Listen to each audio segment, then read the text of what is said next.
né? Com licença, sai. Porque está tendo sim uma reunião. Eu estou ali atenta a ouvir o que Jesus tem para dizer, para ensinar, para ministrar. O que o Espírito Santo está me traduzindo, né, naquilo que eu devo fazer. E o que o meu anjo de guarda pessoal está legitimando no mundo espiritual. Como que eu conheci o meu anjo de guarda pessoal? Fomos num culto no Rio de Janeiro, não me recordo, numa cidade da Baixada Fluminense. O nome da apóstola me lembro, mas o lugar não me recordo.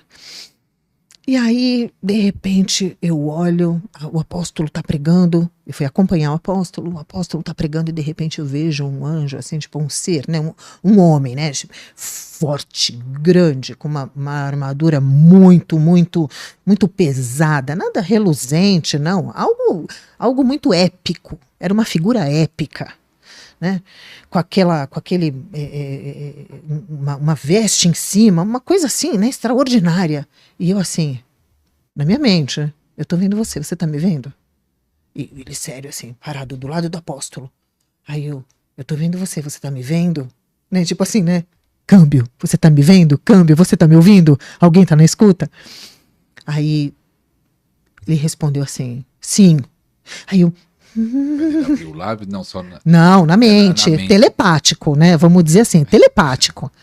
Porque eu não gosto de fazer estardalhaço. É minha característica pessoal. Se eu tô vendo um anjo. Não. Eu só observo quem faz, mas eu não. Eu tô vendo, eu tô falando, eu sei o que é, mas eu fico quietinha, entendeu? Se disserem para mim, pode dizer, eu digo. Se não disser, não importa para os outros. É minha experiência. Mas essa experiência foi a primeira vez que você viu? Não, já tinha visto, mas não tinha identificado. Dessa vez eu tive coragem de dialogar, ok? Eu via. Mas eu não entendia muito bem. À medida que você vai se aprofundando na palavra e vai compreendendo, o Senhor vai revelando, o Espírito Santo vai discipulando ali, no sentido de que, olha, os anjos falavam com as pessoas. Então eles podem falar comigo? Sim. Se você quiser falar com eles, sim. Então vai abrindo seu entendimento. A palavra vai abrindo seu entendimento para compreender esse ambiente profético, né? O ambiente espiritual ou o ambiente aforme, né? Como quem quiser usar. Aí por isso eu fiquei, você tá me ouvindo? Você tá me ouvindo? Eu quero que você interaja comigo, né? Pra ver se você vai interagir mesmo, sim. Aí eu falei assim, tá bom, como é seu nome? Aí ele disse. Aí eu, nossa. Aí eu, e você veio aqui? Ou porque você é daqui? Ou você veio aqui acompanhando alguém? Aí ele olhou pro Alexandre. Eu falei, ai, você acompanha ele? Aí ele, tipo, não respondeu. Como quem diz assim, não tô pra perguntas idiotas, sabe? Aí eu, tá bom, já entendi. Vamos ser dinâmicos, já entendi. Ok, então você é o anjo dele? Sim. Aí eu parei assim, falei, nossa, você já lutou muitas guerras. Eu falei, você teve no tempo das cruzadas? E ele, tipo, muito sério olhando pra mim, como quem diz assim, já disse que não vou responder perguntas idiotas, né? Falei, tá bom. Ah, entendi. Então por que você veio aqui e eu tô te vendo? Aí ele disse assim, olha pro lado direito da entrada da porta da igreja. Aí, quando eu olhei, eu vi várias plataformas de madeira, todas elas com correntes e uns aros grandes, né, de onde fechavam as mãos, né, prendiam, né, as mãos dos escravos. E quando eu vi, eram 3 fileiras de crianças negras escravizadas presas ali. Aí eu falei assim, eu tô vendo. Aí ele disse assim, então, o comando é para que vocês soltem as amarras daqueles que foram escravizados e estão ali. Tá bom. Aí, numa das oportunidades, porque Alexandre tem uma dinâmica, né?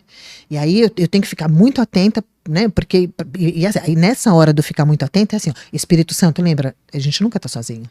Espírito Santo é o seguinte, olha só, se for para eu dizer depois que terminar a ministração e ele vai orar especificamente, ok. Mas se for para eu dizer enquanto ele está ministrando, porque às vezes nessa dinâmica é quando vem a revelação que vai, né, acontecer o ato ali. Então você me diz. Aí, de repente, Alexandre fala assim, alguém aqui teve uma visão? Aí eu fiz assim, ó. Aí Alexandre veio e falou, pode falar. Eu falei, eu vi isso, isso, isso. O seu anjo tá aqui, o nome dele é esse. E ele falou que é para fazer tal coisa. Alexandre falou, ok. Ministrou e na ministração fez o ato que soltou aquelas crianças que tinham morrido e estavam presas ali. Então o reflexo da alma delas, o fragmento da alma delas estavam presas ali. A partir desse momento, eu falei assim, uau, agora eu gostei desse negócio, agora eu vou ficar conversando com ele, eu amei. Por que eu vou ficar conversando com pessoas que não querem me ouvir? Eu vou ficar conversando com quem vai me ensinar, né? Por isso a minha dinâmica espiritual, eu invisto na minha dinâmica espiritual por conta disso. Eu acho mais interessante. Aí, de repente, num sonho, eu estava num hospital e vi uma moça que na época era membro da igreja. E ela tinha muitos problemas, né? Espirituais, mas de cunho alma, que ela não conseguia decidir se libertar. Porque tem isso também, né, apóstolo? Muitas vezes nós oramos para que seja liberta, mas se não for uma decisão... Da pessoa, né? Exatamente, a pessoa precisa querer, né? Entender que é necessário para ela e se fortalecer nessa jornada. Libertação todo dia. E aí nós estávamos orando, pedindo para o Senhor mostrar qual era a maneira da gente tratar ela, né? O que a gente podia fazer, ou se não éramos nós, mas que o Senhor então direcionasse para que a gente desse uma direção para ela, para que ela fosse curada. E aí eu tenho um sonho, e aí entro numa daquelas salinhas igual de filme de UTI, e de repente eu olho e tem um ser assim, alto, mas com semblante de homem, né? Eu digo de homem no sentido humano. E a face reluzente, o cabelo branco, mas curto, assim. Mas eu olhava para ele parecia Alexandre, sabe? Mas um Alexandre, assim, muito iluminado, né? Mais alto do que eu, mas Alexandre é mais alto do que eu. E tal, e eu olhava assim para ele e falava, poxa, como é seu nome? Aí ele falava o nome. Aí eu, ai, nossa, então você é um anjo? Aí ele, sim, eu sou. Mas você não pediu? Eu vim aqui te mostrar como é que vocês vão cuidar. Deixa eu te mostrar algo. Aí ele falava assim, olha dentro do quarto, dessa CTI. Aí quando eu olhava, tinha essa moça, que nós tínhamos pedido uma direção, deitada na maca, né? Aí ele falava assim, fica olhando. Aí eu ficava olhando. Falava assim, então ela está em tratamento. Aí ele dizia assim. Aí, de repente, um lençol que estava sobre ela, né, do corpo para baixo, levantava e da cintura para baixo ela parecia um sagitário, um bode, um cavalo, um animal assim. E aí ela dava um salto daquela cama, batia, né, as patas na porta, saía correndo e ia embora. Aí ele dizia assim para mim, entendeu? Aí eu disse, entendi. Aí eu falei assim, então quer dizer que sempre que a gente for tratar de cura, é você que vai estar com a gente? Aí ele, sim, é só me chamar.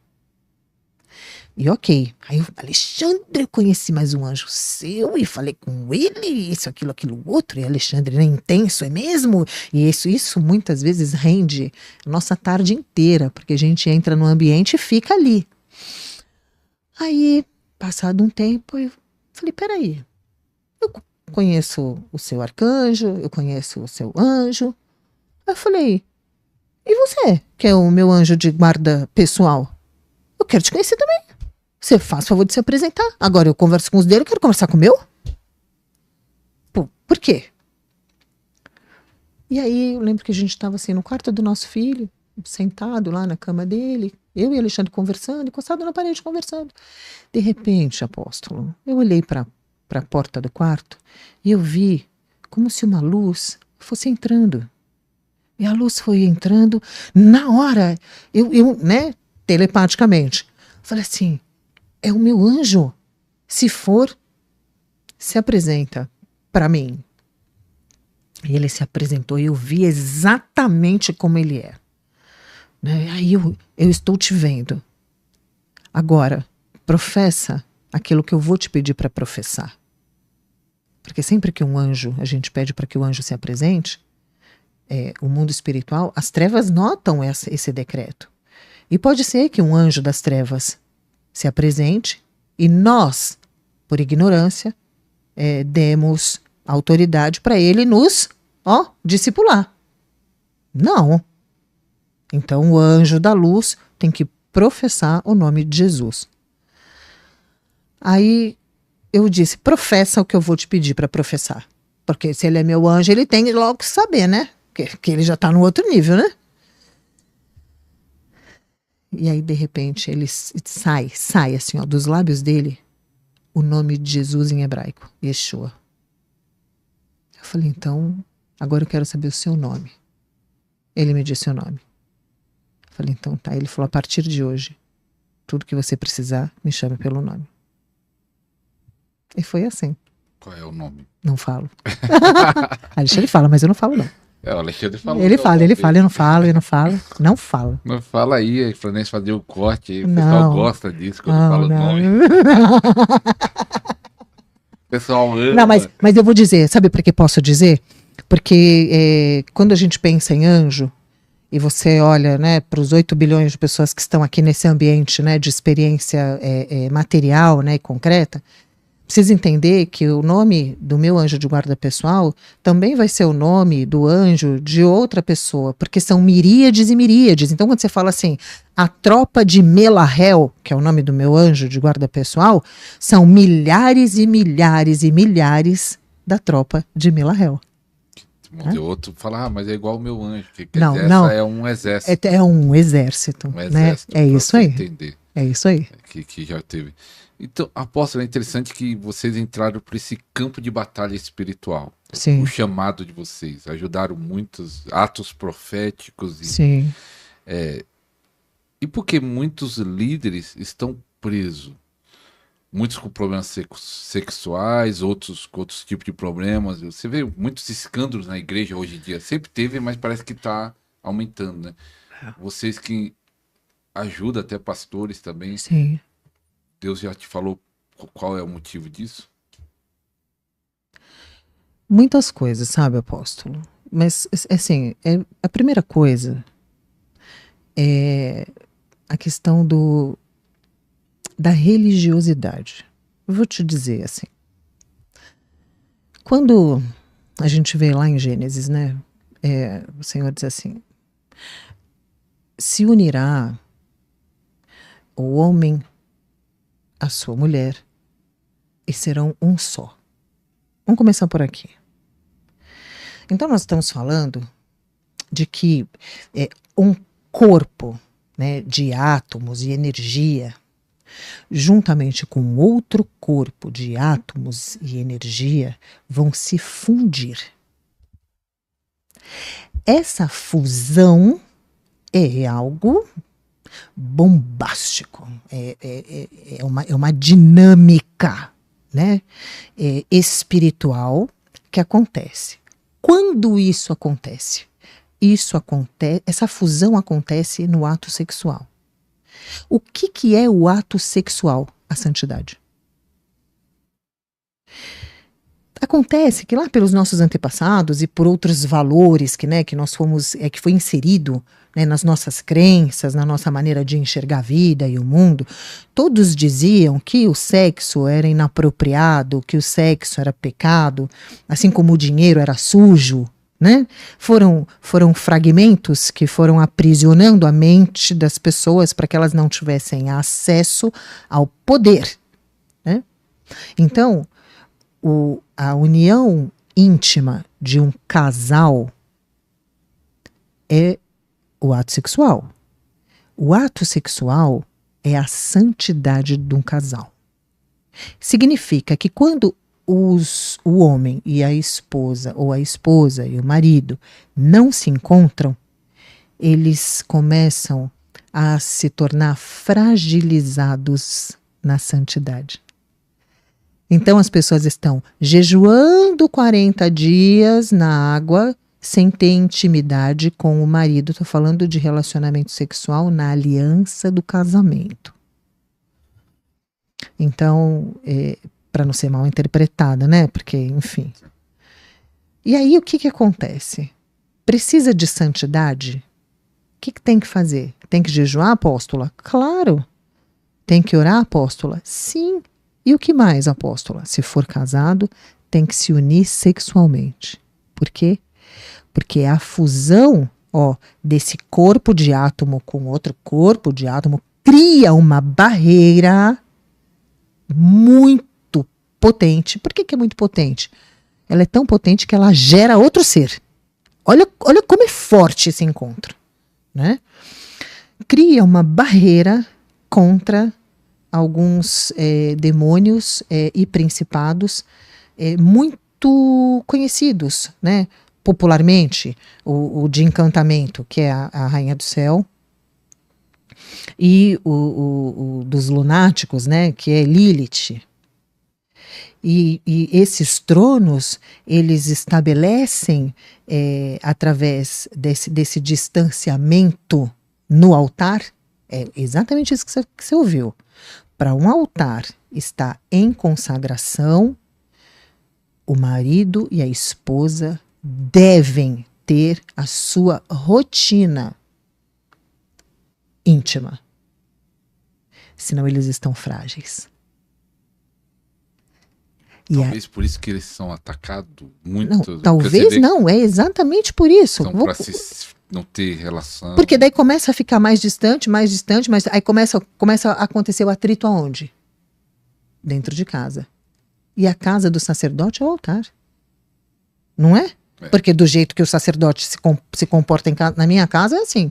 Do jeito que o meu sacerdote se comporta em casa, ele se comporta no altar. Ele não tem duas roupinhas. Porque para Deus a gente nem usa roupinha. A gente aparece para Deus nu. Então, a roupinha é só uma desculpa para nós, que estamos aqui nesse ambiente. Mas para Deus, ele enxerga através de nós. Nós somos, o que está escrito lá em Apocalipse, o rolo que é aberto e que é escrito dos dois lados e que o profeta vê. Aquele rolo somos nós. É assim que nós vamos ser vistos. Nós vamos ser abertos. E nós vamos ver, Jesus vai nos ver, de maneira translúcida. Vai nos ver por dentro e por fora, né? Então, o que acontece? Começa a ver o quê? A guerra. Primeiro aonde? No núcleo. Mexeu na família. O que vai acontecer ao redor? Vai desestruturar o reino. Então, quando as pessoas querem entender de batalha espiritual, o que elas precisam entender? Eu quero entender de batalha espiritual num nível simples. Num nível simples, assiste um filme épico. Aí você vai olhar lá o rei, a rainha, a corte, os condes que recebem os seus condados. Quem são os condes? Quem é o rei? E por que os reinados caem? Porque a corrupção começa sempre aonde? No leito do rei. É a mesma coisa no mundo espiritual. Os demônios são os mesmos desde a época de Noé. Então eles influenciam a nossa existência, a nossa dinâmica e o exercício criativo que a gente tem aqui para a iluminação da mesma maneira. Então, olha para lá. Então, como que a gente consolida um reinado? Ah, mas meu rei é Jesus. Então, mas ele é rei de reis. Você não quer reinar com ele? Então, Jesus te dá a honra e te dá o quê? Uma terra. Nessa terra, ele te dá o quê? Pessoas que arrendaram essa terra e vão fazer essa terra, vão trabalhar nessa terra junto com você para fazer essa terra prosperar. Essa é a sua função. Se a sua casa estiver desalinhada, a sua terra não prospera. Batalha espiritual. Assiste um filme épico. Quer entender de guerra? Olha dessa maneira. Então, a pessoa que estiver mal na vida sexual não é bom nem fazer batalha. Casal. Né? Não deve. Fazer batalha. Não deve. Tem que resolver isso. Tem que fazer essa batalha primeiro. Tem que se blindar. Então, tem que se santificar, tem que se blindar. Então, como que blinda? Blinda, se unindo, como um só. Tá fortalecido. Entendeu? Aí vai enxergar melhor, vai ouvir melhor. Então, se enxergar, não vai cair no laço. Teve uma ocasião, nós estávamos fazendo um seminário numa igreja, inclusive na Baixada Santista, aqui em São Paulo. E de repente, assim, uma questão muito constrangedora até, né? Eu olhava para um irmão e eu via um caranguejo pendurado no irmão, né? Assim, torturando o irmão. E eu assim, Alexandre, olha só, eu tô tendo tal visão. Alexandre falou, você teve discernimento? Eu falei, eu já pedi pro Espírito Santo. O que? Ele falou assim, ele tá sendo torturado sexualmente. Então você vai lá, homem trata com homem, mulher trata com mulher. Você vai lá e você trata o rapaz. O Alexandre falou assim, eu não conheço. Eu falei, bom, mas aí já não é uma questão minha, né? Você, depois que terminar tudo, você chama. Eu chamo o pastor e vão orar e tudo mais. Mas você já saiba disso, porque o Senhor me mostrou, ele está sendo torturado. E aí, o que aconteceu? Depois que fez essa entrevista ali com o rapaz, para poder orar e repreender aquilo e realmente libertar o moço que não estava sabendo o que estava acontecendo, né? De repente o moço estava tentando encontrar uma irmã, estava tentando, né? Estava ali na igreja, estava buscando e não estava conseguindo. Então precisava ser liberto de algo que não estava sabendo. Na entrevista, né? O moço falou assim, não, eu tenho 38 anos, eu não me casei ainda, moro com os meus pais e nada dá certo para mim nessa área. Depois deles orarem, alguns meses depois, o moço estava noivo.